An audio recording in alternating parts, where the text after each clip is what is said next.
I was like any kid. There were things that made me happy, like dancing and watching Inspector Gadget, and things that made me sad, like having to go to bed at 7:30 and being made to eat gross food. Things started to change for me when I was 13. I began to feel an overwhelming sadness, like nothing I'd felt before, and it frightened me. Nobody could see my sadness, and it became my private nightmare. At the age of 13, I started to wonder if the only way out was to die. I carried my invisible sadness through much of my high school years.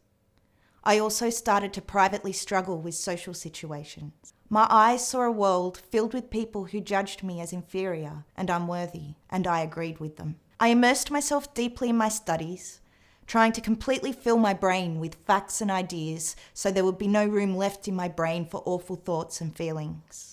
There were signs that I was not coping, but nobody responded to them. I was seen as successful, winning awards and competitions, taking on leadership roles. Maybe it was assumed that this success went hand in hand with feeling happy and self-assured.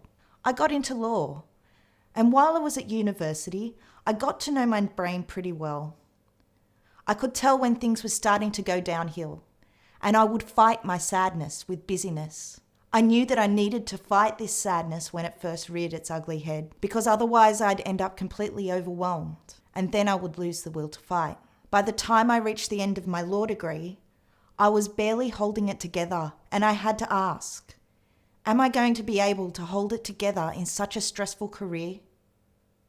I loved my studies in law, but it felt like being a lawyer would be like putting my life on the line. I had always wanted to be a teacher, so the decision was not too painful.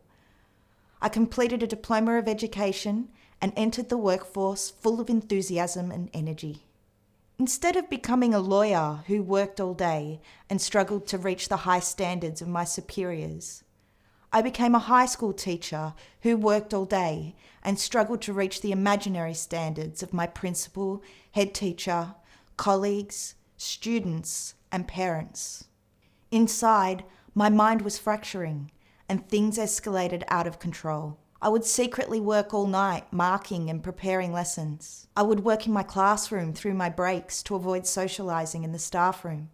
I took on more and more responsibilities: mock trial and debating teams, sports teams, theatrical productions, co-authoring 2 textbooks.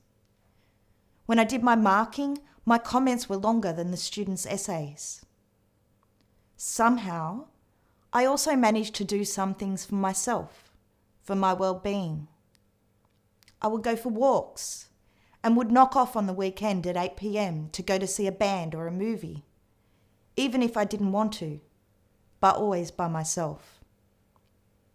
I was on the right track, but it was not enough. I completely lost the battle and I ended up in hospital.